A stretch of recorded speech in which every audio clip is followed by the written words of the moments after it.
డేటాకు రూపం ఎలా ఇవ్వాలి తెలుసుకుందాం. కండిషనల్ ఫార్మాటింగ్ ద్వారా. డేటాకు రూపం ఏంటి? అది నంబర్‌లు గదా! టెక్స్ట్ గదా! దానికి రూపం ఉంటదా అని అంటారా?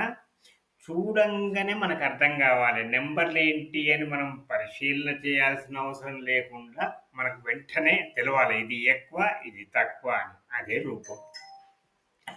ఎట్లా ఇద్దాము? కండిషనల్ ఫార్మాటింగ్ ఏ రకంగా మనకు హెల్ప్ చేస్తది? ఇక్కడ ఒక చిన్న డేటా సెట్ ఉన్నది. ఈ అమౌంట్ కాలాన్ని మనం సెలెక్ట్ చేసుకుందాం. కండిషనల్ ఫార్మాటింగ్‌లో డేటా బార్స్ అని మూడో ఆప్షన్ ఉన్నది. ఇక్కడ మనకు కావాలంటే మనము దీన్ని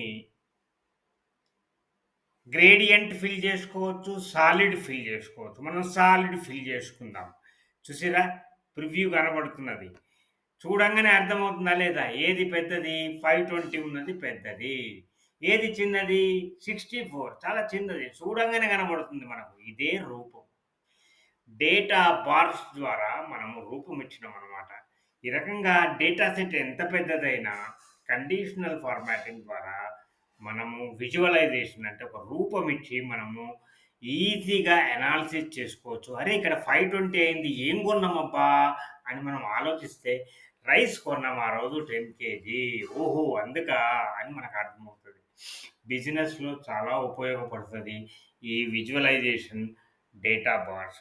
ఇది కండిషనల్ ఫార్మాటింగ్‌లో పార్ట్ నంబర్ 4.